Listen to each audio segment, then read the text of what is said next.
It's time for Cthulhu at Night. The Old Ones ruled the earth aeons before the rise of man. Traces of their cyclopean cities can still be found on remote islands buried amid the shifting desert sands and in the frozen wastes of the polar extremes. Originally, they came to this world from the stars. They sleep now, some deep within the earth or beneath the sea. When the stars are right, they shall again walk the earth.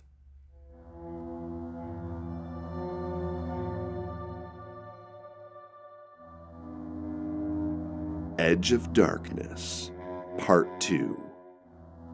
Our keeper tonight is once again Brad, and your investigators are played by myself, Chris, Brennan, and Greg.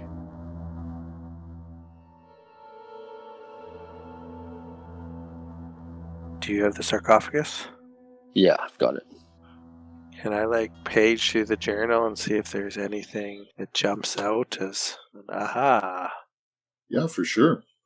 As you take some time and you drive along and you're able to sort of look through the journal to pick out good identifiers for what may come important for heading over to the property.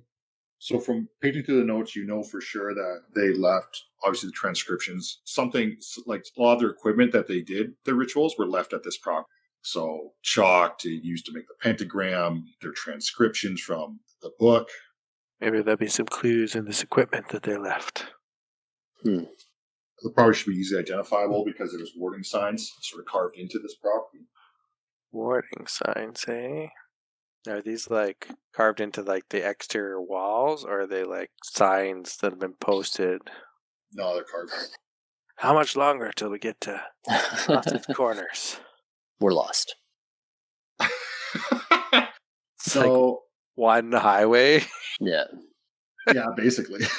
Yeah. You didn't take any turns. You guys are going 40. I check my compass and note we're still heading west. Can I inspect the sarcophagus again? Yeah, of course. Might as well do something while you're driving. Yeah. Yeah, I mean, you're able to decipher from obviously the letters and reading it that it's Egyptian, so you're good for that. And I'll just give it to you because obviously that's what you're kind of was trying to identify. You're pretty sure this is Egyptian, not 100% sure, so you're able to identify that.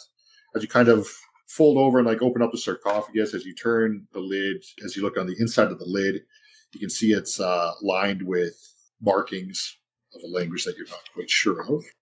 Yeah, you figure to yourself, when you're looking at these hieroglyphs and everything else that are on the box, probably could do it, but it'd take you a heck of a long time. Obviously, your knowledge of Egyptian hieroglyphs from archaeology it takes some time. You need to be probably in a library to do some good work and figure out what exactly it says. And then there's also, from your knowledge of being in the university, there's a professor that sort of focuses on this, deciphering symbols and everything else like that, and is more of an archaeology major than you are. And that's Professor Rice.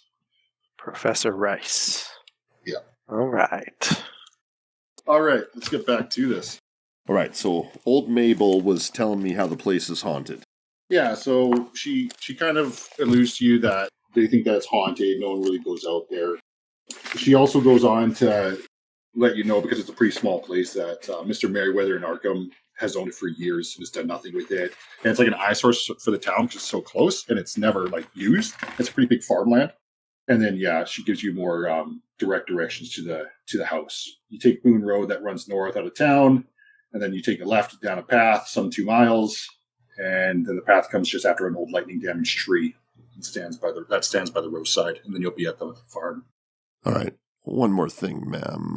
Any strange happenings lately or recently that you can tip me off about? Just kind of give you a side-eye glance for a minute and be well, she does know that last night a local woman disappeared.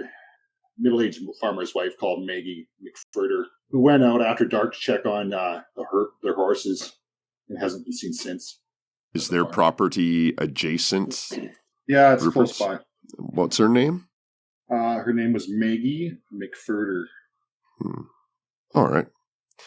I'll keep that in mind. Is Flatfoot's helping you out? Anyone looking for her? She'll just kind of shrug it off. Not my business, really. Right. What's Mr. Maggie's name? Jim McFurter. Jim? Yeah. All right. You've been a gem, ma'am. Thank you. I'll light up a cigarette, hop into the driver's seat of my vehicle there, and just kind of pull out my notebook and just quickly jot down these names of the farmers. Do a heavy sigh, put the car into gear, and drive up the road following the directions. You head out, and we will cut to Chad and Jerome. So you guys are making good time, probably going like 55, put it to the limit. MPH. Cruising. You sort of come across Ross's Corner. So you can see some pretty worn out houses and buildings associated to it. You see, as you're going along the road, you see the still lit up gas station. And would the gas station be the natural place to stop, or is there like somewhere else with the lights on? It's the easiest one from the roadside that still's lit up. Yeah. Everywhere else seems to be closed up. All right, we'll pull into there quickly, and I'll jump out and I'll pop in here quick and ask this gas station attendant where this Boone Road might be. You see this older lady at the counter. Do you know where Boone Road is from here? And you're looking pretty dap, aren't you? You're pretty well dressed. Yeah. She's kind of looking and she's like, "Oh, it must be a pretty liked place today." That's the second time I've been asked about anyone going up Boone Road. Oh, who is the other individual who asked you? If you don't mind me asking myself. She kind of described like a scrubby-looking guy, which alludes to the description of Rex. Oh, how long ago was that? You're probably about 30 minutes behind or so. But yeah, she'll give you the same direction. So she'll give you where he said he was heading to the old farmhouse up there in Boone Road. So you turn left down a path some 2 miles, and the path comes just after an old lightning-damaged tree that stands by the roadside. Lightning-damaged tree. Got it. Thanks. That's great. Been a big help, and I'll be hurrying on my way out. Yeah, so you hop back in the vehicle. Keep an eye out for a lightning-damaged tree, okay? Will do. And then we'll blast off. As blasting as we can get. Back to Rex. Rex, you find Boone Road, and you get all the way down. You turn left down the path some 2 miles, and you come across the lightning-damaged tree that stands by the roadside. And you see like a roadway turning in. It's pretty pitch black out here. There's no lights, obviously, except for your headlights. Yeah, you go down a bit of a driveway. There's some trees just on the left of you in your view, and then it turns into like sort of like a garden plot, like kind of field that you can't really see into. But as your headlights come up the pathway, it illuminates farmhouse. Your lights capture shining red sigils on the outside of the house. All the windows are dark. Everything's dark. Okay. It looks like there's some above every window, and there's one just above the doorway too, and the doorways. So yeah, these kind of are the first things you identify as you roll up to the house. Well, I'll be damned. Just kind of leave the car running so the headlights are kind of illuminating the front of the house. I'll go around to the trunk, pop it open, grab the pistol in my chest holster. I'll look down, then I'll look back, get the flashlight and turn it on and get the lamp ready, and I'll leave the carbine in the car though. I'll remember the words that I'm just to check it out and not go in deep in the house or whatever. And so as you get set up, your flashlight's turned on. You take a minute to soak in the house. So the house is of 18th century salt box design with a high peaked roof and windows flanked by sagging shutters. But most of the windows are broken. The ones still intact are filthy and resemble frosted glass due to the years of dirt and dust. It's a single-story structure comprising, it looks like what appears to be most likely 2 rooms with a windowless attic overhead. As you sort of shine a little light up, you can see the roof is a little bowed, but all the shingles are intact. The whole place exudes a strange and unsettling atmosphere. It's like dead silence out here. I think maybe I'll just kind of pull out the notebook and just jot down some of the symbols that I'm seeing on the outside of the house. Do you got a cult by chance? Untrained, 5%. Roll it. Oh. Let's see if you can decipher this bad boy. Oh, okay. Is this just a free chance to decipher? Because I was just trying to copy them down. I wasn't like... Yep. Yeah, as you copy them down, like, basically we're going to see if... no, I don't. No. I'm assuming all I've heard of is what was in the letters that they were being read earlier by the profess. Yeah, and then, like, if you were able to succeed in that kind of role, you probably may have heard something or someone discussing it in one of the meetings for the secret society. No worries. What I'll do to start is I'll just kind of wander around the perimeter and just check the windows and everything else, the condition of the house. Keep an eye out for any other signs of trouble or this missing woman that I was just told about.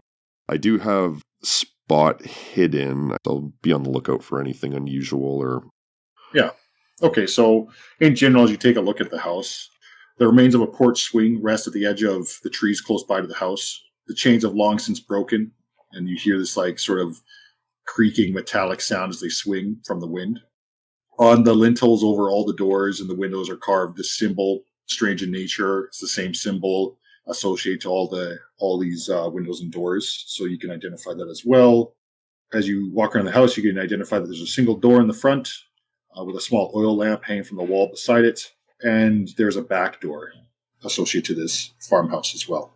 Any signs of movement or sounds or anything else other than the creaky front porch swing? No, it's creepy quiet out here. A little too quiet. So as you're around the house, you sort of see a water well too. And then as you go along to the north side, or I guess the left side of the house, you can see a larger barn standing up there. All right, well, maybe I'll go check in the well. Is it covered or no? There's no topping to the well, so there's no like bucket to head down. It's pretty open, and there's two it's been worn away and broken, so the top of the well wheel, or whatever you want to call it, has been broken off. You sort of go to the side of the well, and it's just pitch black. You can't really see anything down there or anything else like it. So I'll shine the flashlight into it. As you sit there and peer down the well, you just see the glint of like water at the bottom, but nothing else. Okay. Satisfied, I will make my way over to the barn. Yeah, so there's two big double doors at the front. They're both closed at the moment. It looks like a pretty well-worn building, the same kind of style, obviously taller and larger than the farmhouse. Any signs of like footprints or anything on the ground there in front of the door? No. Well, we didn't talk about going in the barn. Just the house appears to be haunted, so let's check it out. I'll slowly move to open the door. All right. You open the door, step inside, and it's pretty quiet. Once again, you can see a bunch of materials sort of strewn about and debris, like hay bales, pieces of wood, just tools, horse tacks. You can see like a few rats sort of scurry out of the way as you like lift up your light, but that's basically it right now as you see the entranceway. See if anything catches my eye. Yeah, so you're not really able to, you'd have to go in and take a look around to see. There's just debris strewn about everywhere. Did you want to search the barn? Yes. So yeah, you'll take some time searching the barn kind of deal. Do you want me to roll my spot hidden? Is something like this applicable? As you go through the debris and stuff like that, and you're sort of traversing through, I need you to make a dex roll. All right. Yeah, sorry, success.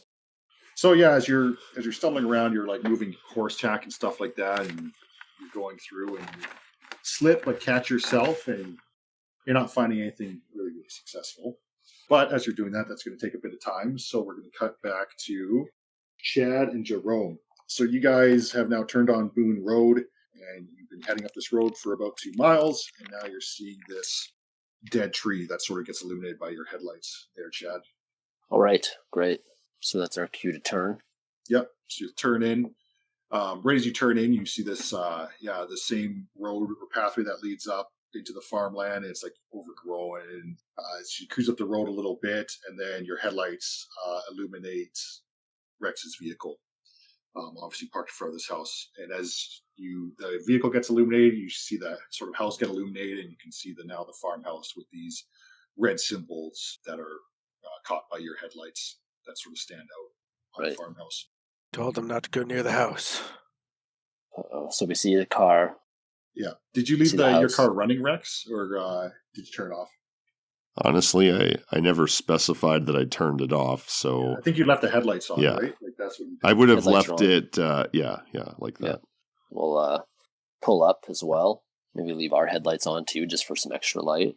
And point them at the house and take a look around. I mean, I'll go and look at the door, not close. Like, I don't want to get too close to this place, but, is the door open? You get out, both of you get out of the vehicle. Once again, it's like super quiet. Like no crickets, no nothing. You make your way up to the house, Chad, and the door's not open. It doesn't seem like it's been opened. You see the kerosene lamp sort of sitting unlit beside the front of the door. Okay, good. I'll call out his name. Jerome, what are you going to do? Probably go grab the flashlights and Okay. say we should scope it out. Yeah, as you call out there, Chad, you don't get a response. Rex! Let's go around the back of the house. Good idea. And we So do which side do you want to go around? The left side or the right side? right side. So yeah, you guys head around that way. Once again, like you can see the sigil sort of carved above all the windows and everything else like that. As you walk around this side, you see a water well that you're coming up on. I guess Call it Rex's name. Rex! I'll go up and check the back door to see if it's been opened. Okay, so you're calling out Rex, Chad, and when you're checking the back door, are you checking to see if you can open it or just to see if the door's been opened? Just to see if it's been opened. Okay, no, it hasn't. Where could he be? Oh, I don't like this. Don't tell me he's crawled into a well. Maybe he fell in. Okay, yeah, check the well. Let me think here. I walk over to the well and shine my flashlight in. Yeah, you shine it down and it just reflects off the water at the very bottom. You can't really see anything at the bottom of the well. It's just water. I yell out Rex's name. Nothing. You get the echo of the sort of the well. It's like I'm in an alternate dimension. No, just you're moving stuff in a barn. Can we look around and see what else is around? Yeah, you can make it. You can walk to the other side of the house if you want. You see the larger barn a bit of a distance away from the house. And you can see from your flashlights the door is propped open, or one of the doors is opened anyway. I bet you went over there. Let's go. We'll run over to the barn. Right as you're jogging up to the barn, Rex, you've concluded that there's nothing in this barn and you've sifted through all the junk. All right. Well, this has been a waste of time. I'll turn to leave. As you look up and you see like flashlights like jogging over towards you. The hell's this? I'll quickly put my hand in my holster on my chest, pop the button knob to loosen it, get my gun out in my hand, and take a position off to the side. There isn't supposed to be anyone else out here. Rex, what are you doing? Yeah, so you guys run into each other. Out of breath, I tell Rex that Rupert Merriweather has died. Jesus shit! What are you doing here? Jesus shit. Rupert Merriweather has died. The demon might be loose. Or the djinn. Just after you left. Is that all? No, I didn't go in or anything like that. I was just having a nice chat with that old Mabel, whatever her name was, over at the gas station. And then I came up here, and I've just been kind of getting lay of the land. There's a bit of a complication, perhaps. We got a missing Jane, some lady, what's her name? Gruber. I wrote it down. Anyway, she went missing the other night. Apparently lives at the farm adjacent to this one. According to what the gas station attendant told me, she was tending her horses in the evening and disappeared, hasn't been seen since. Thought maybe she might have fell down the well or something, or was hiding out in the barn, but I haven't had any luck finding anyone or any signs of any kind of activity like that. Do you notice anything else strange? Yeah, it's too quiet. Don't hear nothing out here. Word is this house is haunted, and not too many people come up this way. So this woman that disappeared, but this happened, before Rupert died, right? It was last night? The woman disappeared last night, yeah, and I guess according to you, he just died hours ago? Well, we met him today at 1, so And it Well, was Jerome who found out. So he went back to the university and the teaching hospital. any of you find anything else out? We rushed out here as soon as we found out. Didn't get anywhere. Told you not to come near this house. No, I said don't go in the house. Well, there's a door So at the we've got back, a woman missing. a door at the front, a woman missing. Maybe it's unrelated, though. Could be. Yeah, it could be. So it's probably a little too late to be making a house call to the Mr. Maggie. Maggie was her name. Their last names were McFurter. Yeah. McFurter, yeah. So to Mr. McFurter. Is there a motel back in the town? I'm not sleeping in this barn. From what you guys can remember from Ross's Corner, no. Well, what do we do now? You're the brain man here. I'm just the one that pulls the trigger. But if you're asking me, I'd say we're already out here. And if there's some correlation between what's happened, I don't know, isn't acting sooner than later what we should be thinking about doing? I don't think entering that house is a good idea, but... Right at this moment, I mean, we don't really have the tools to deal with some kind of evil spirit that's... its ritual has no longer binding it. Or maybe it's not even in there anymore. That gives me chills. Well, we got to find out either way. It's that book, right? The Decimus Evilis, whatever, you know. Mm-hmm. So if that's in the house, we got to find it, and someone who can read it has to finish that mess that Rudolph and his pals left us to clean up. Well, I don't think we should go in the house, but I don't see what else there is to do right now. By the time we drive back and then turn around, I'm just, you know me, Chadwick. You point me in the direction, I'll do what needs done. But we're here. But if you guys want to do something else, I'll follow your lead. Well, I am curious what exactly a djinn is. Oh God, we're going in this house, aren't we? If I can see this thing, get some inspiration from it, some instead of divine inspiration, let's call it like cosmic horror inspiration.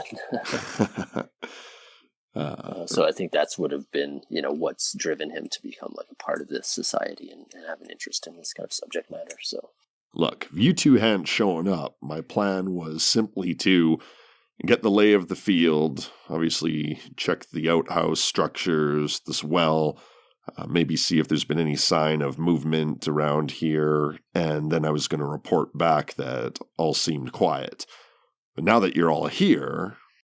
I look at Chad waiting for his decision. Let's do a little comb of the field between this farmhouse that's over here, like the adjacent property, and what would be the nearest path to this farmhouse, and see if there's maybe there's something. Maybe she dropped something on her way over here, if she did come this way, or some evidence that she did come this way.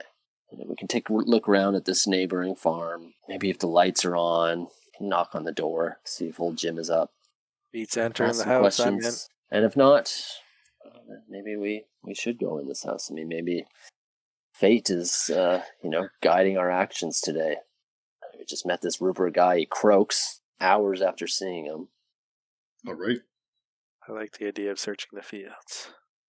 You'd assume with how big this land is, like you guys could probably search the fields, but it would be a long walk to the farmer's house. Okay. Number one. But if you guys want to do the search the field, then that is a plan of action for sure.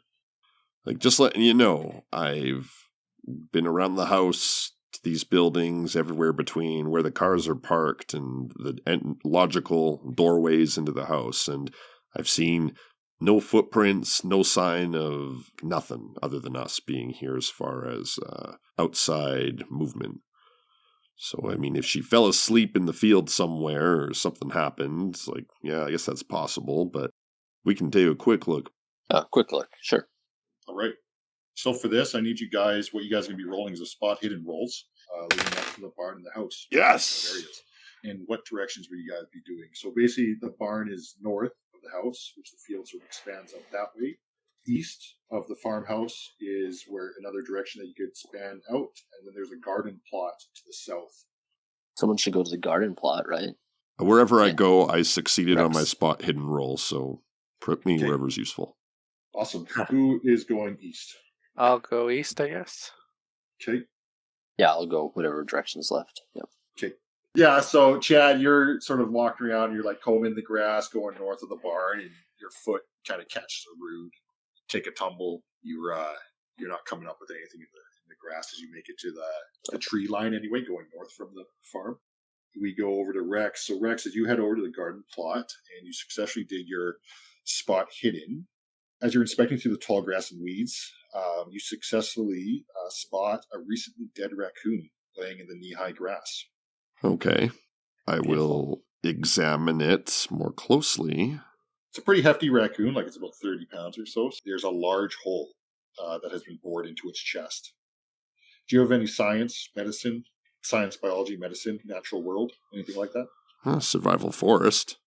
I got grit, so I'm going to pop open my switchblade and I'm going to cut into this thing and I'm going to see if I can't get a closer look at whatever's going on here. So I'll let you roll a survival forest because I think this would play a role. Roll survival forest for me. Okay.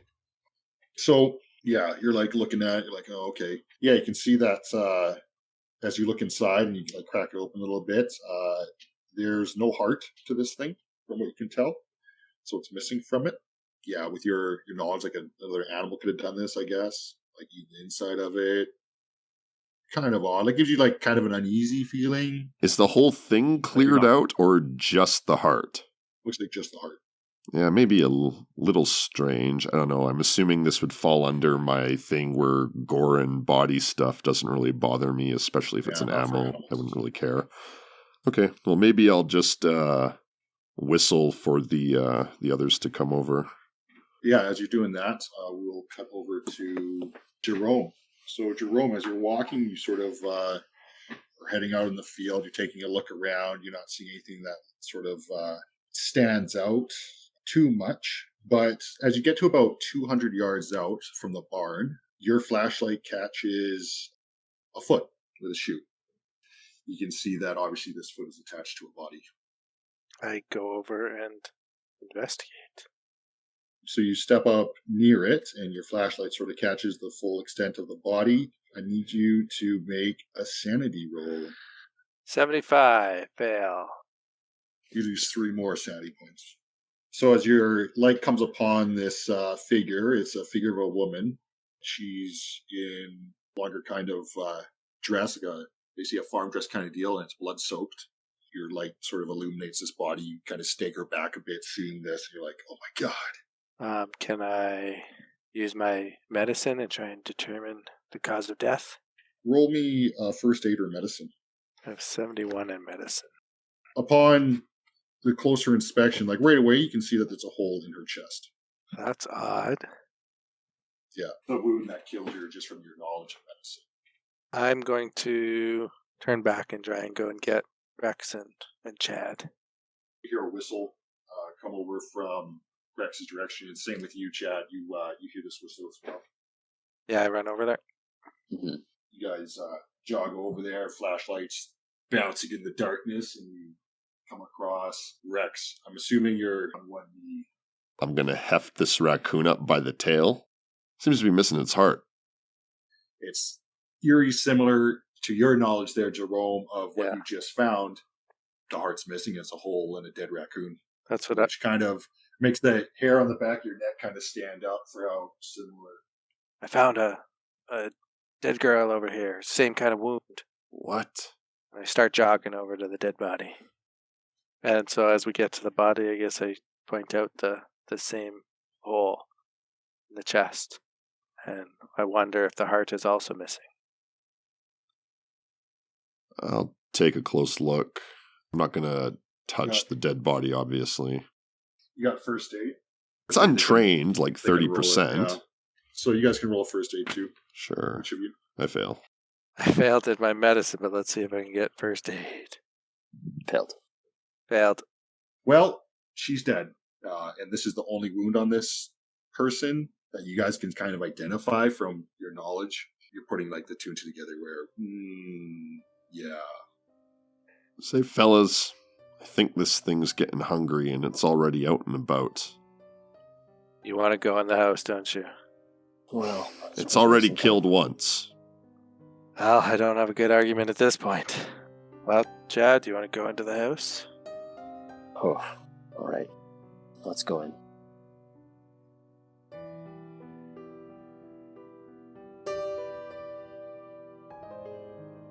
You have been listening to Cthulhu at Night. Thank you for joining us. Links relevant to this podcast will be in the show notes. Our fine investigative team from the Society for the Exploration of the Unexplained will return in Edge of Darkness, Part 3. Good night.